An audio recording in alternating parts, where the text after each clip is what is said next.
Today, the Congressional Black Caucus dropped a new video targeting Donald Trump when it comes to his statement, what the hell do African Americans have to lose for voting for him? African American communities have suffered.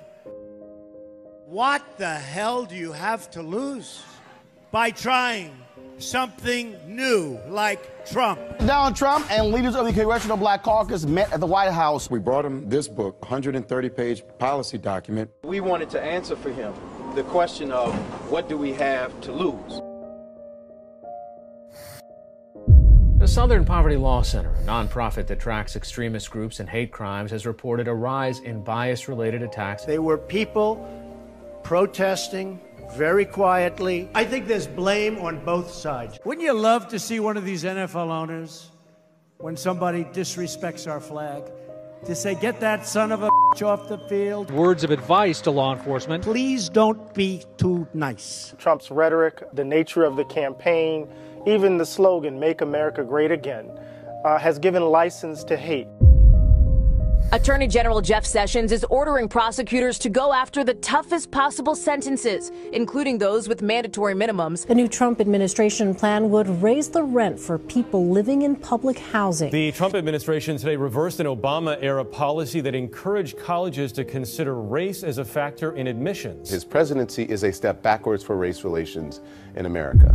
What Trump did was end $7 billion in Obamacare subsidies to insurance companies, payments designed to help them discount prices for low-income customers. You are talking about millions of people losing benefits, not just the 30 million that would lose insurance, but even people with employer-based insurance. It would repeal the insurance subsidies that are helping millions of Americans afford insurance. It would end the Medicaid expansion, and it would allow higher premiums for people with pre-existing conditions. What about that improves health care? The decrease of the black unemployment rate has slowed under Donald Trump. Americans earning less than $75,000 would face substantial tax increases. Trump has a program or policies that are not benefiting African Americans. This commission was set up specifically to manufacture evidence of voter fraud in order to suppress the votes of minority voters. I don't think that we can trust our president when it comes to protecting voting rights. President Trump has only been in office for 9 months, and he's nominated a number of nominees. 4 of them have been found unqualified. 90% of the nominees are white, 80% are male. Some of them are far right. The person who had on his blog linked to white supremacists. He picked the one guy who has specifically written that a president, in fact, should not be the subject of a criminal investigation, which the president is right now. Donald Trump's lies just passed a milestone, crossing the 2,000 mark. 3,000. 4,000. This Russia thing with Trump and Russia is a made-up story. I believe there was collusion. Donald Trump obviously is in debt to Vladimir Putin. What the hell do you have to lose?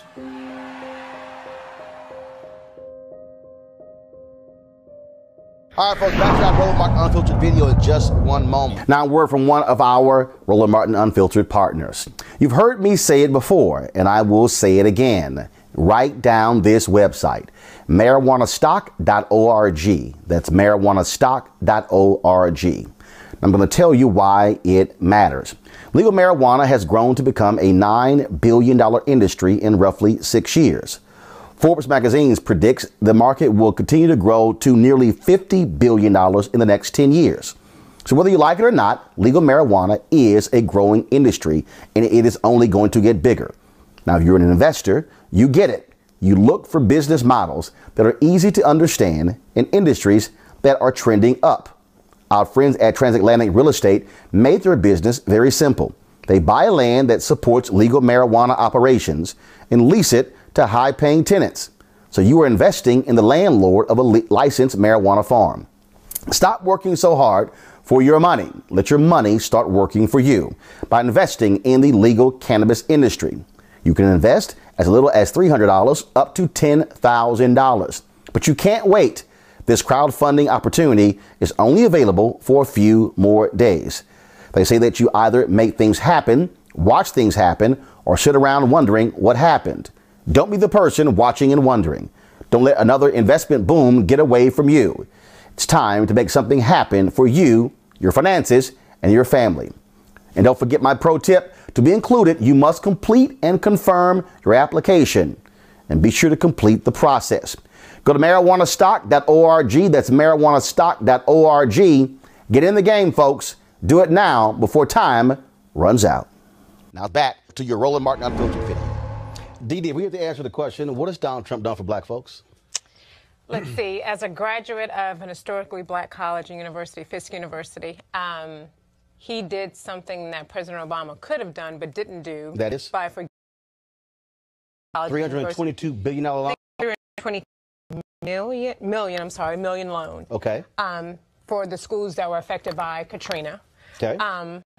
And unemployment under President Trump, not only has minority unemployment plummeted, but the unemployment gap has narrowed 3% for African Americans and 0.8% for Hispanics. What did Trump do for that black unemployment? So for those are two things that he's done for blacks, and not but two what things. Targeted program did he do to reduce unemployment for people, for black and brown people? Targeted, that caused that reduction. I can't tell you exactly what. I don't have that in my notes. But in regards to black Americans, in regards to Americans, period, for me and my family, in terms of our safety, I do feel somewhat safer. What safety? In the building of the wall or making sure that and keeping America first, that, in my opinion, has resonated with me. No. Hold on. America first. Hold on. Scott, hold up. How are we safer? Because when we say safer, how are we safer when you have an attorney general? But you can't. Hold on, one second. If people are shooting. Hold on, one second. You just said. Okay. Me and my family are safer. I said we feel safer. Okay, and so I'm asking you the question: how are you safer? Then you referenced a wall. A wall hasn't been built. And it hasn't been built. And so let me. So how is a non-existent wall making you safer? Is that he is making waves in terms of trying to keep America safe and keeping America first. And for me, that's important. No. Again, hold up. I'm asking again, how? I don't want a phrase. Right. I want an actual example. How? He said when he the wall, or he wanted to keep America safe. In doing so, he's been trying to make strides of doing that. But you can't, things don't happen automatically, and you do have to work towards certain things. And so I do understand that. Like when he said Mexico is going to pay for it, and they're not paying for it. American taxpayers are paying for it. Right. When I also think about African Americans, you talk about being safe. I think about also African Americans being safe from police departments. And when the Attorney General of the United States actually stands before cops on multiple occasions and saying, we're going to do away with these consent decrees. When he came in and immediately tried to do away with the consent decree in Baltimore, a consent decree the city of Baltimore agreed with and the police department agreed with, and the federal judge smacked his hand down. He went to outside of Chicago a few weeks ago, gave a speech saying that these consent decrees have hurt the morale of cops. He did not say a single word about the people, how they have been impacted by these cops. How has that?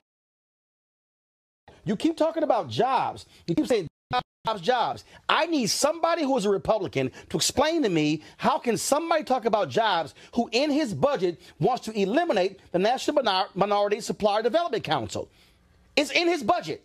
They want to eliminate all those offices. Second of all, this administration also has made it hard for black-owned businesses to even get contracts because under Obama, they broke the contracts down into smaller contracts. The same thing Mayor Jackson did in Atlanta when he became mayor in 1973, and black people had 0.0012%, which is 10 cents of every $100 of every contract. What did Trump do? He came in and actually bundled them back together, making it harder for black folks to actually access those contracts. When Secretary Betsy DeVos has for-profit colleges off the hook and allowed them to come back in when the Obama administration was removing them from access to dollars.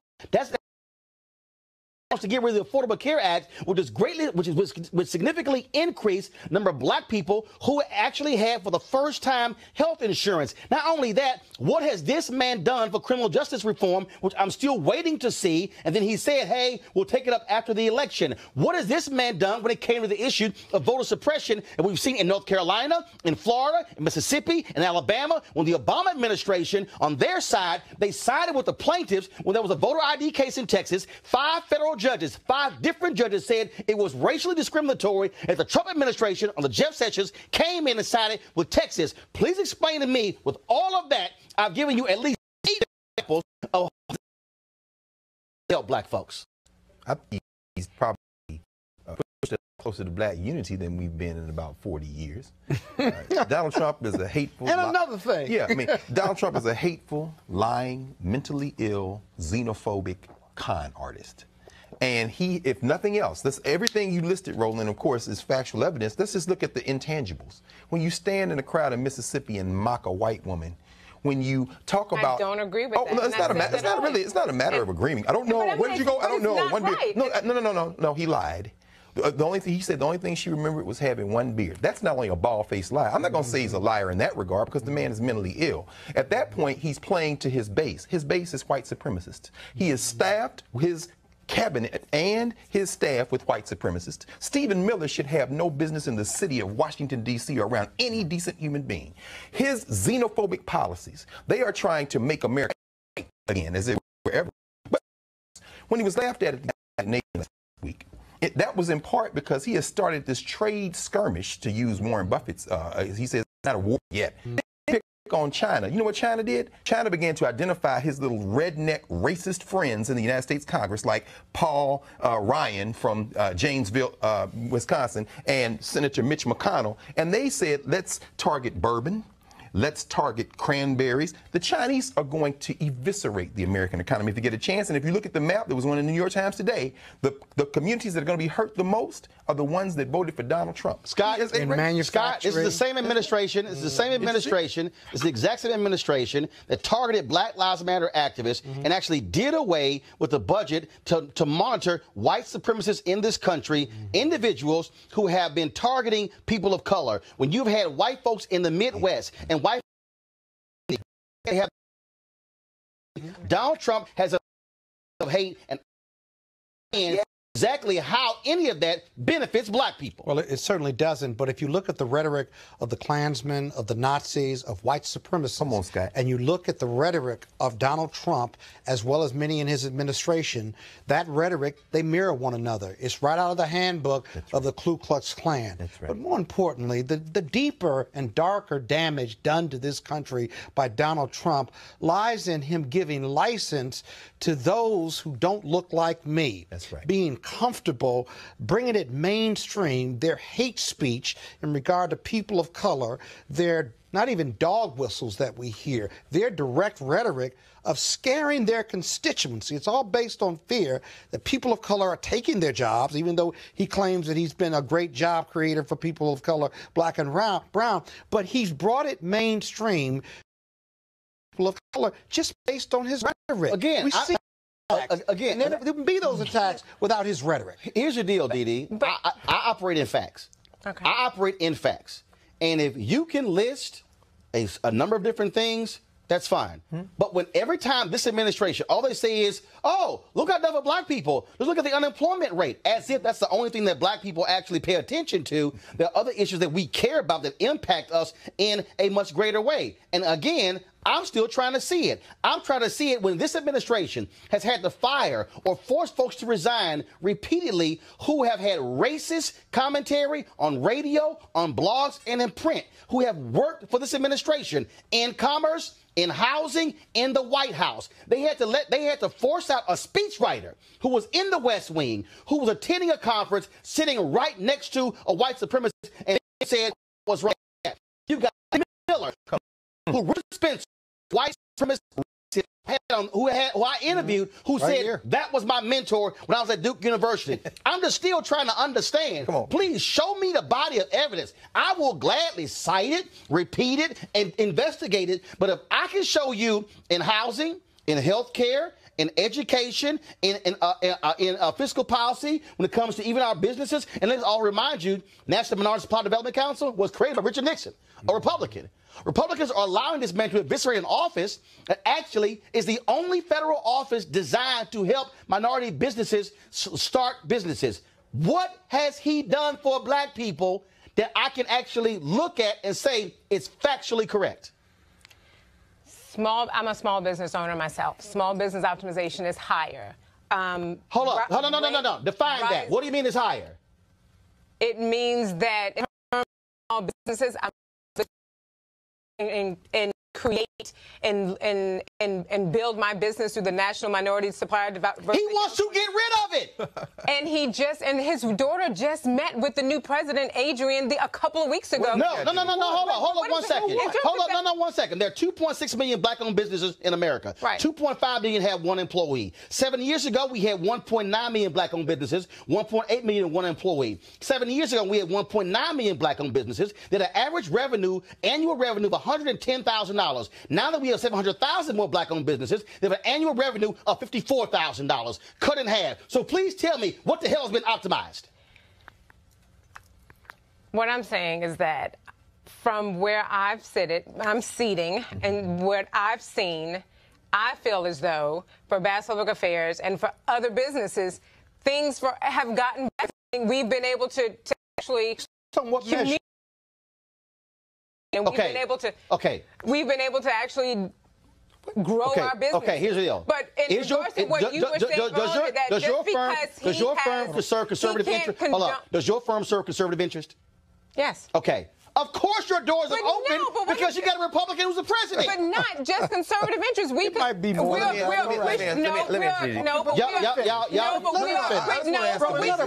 minute. Basic question. We are a Christian-based business, so we will do business with anyone whose views are in line with ours. So we're not going to say no, we're not going to assist, or no, we're not going to help or market someone because they're whatever. But if their views are in line with ours, then yes, we will work with them. But here's my point.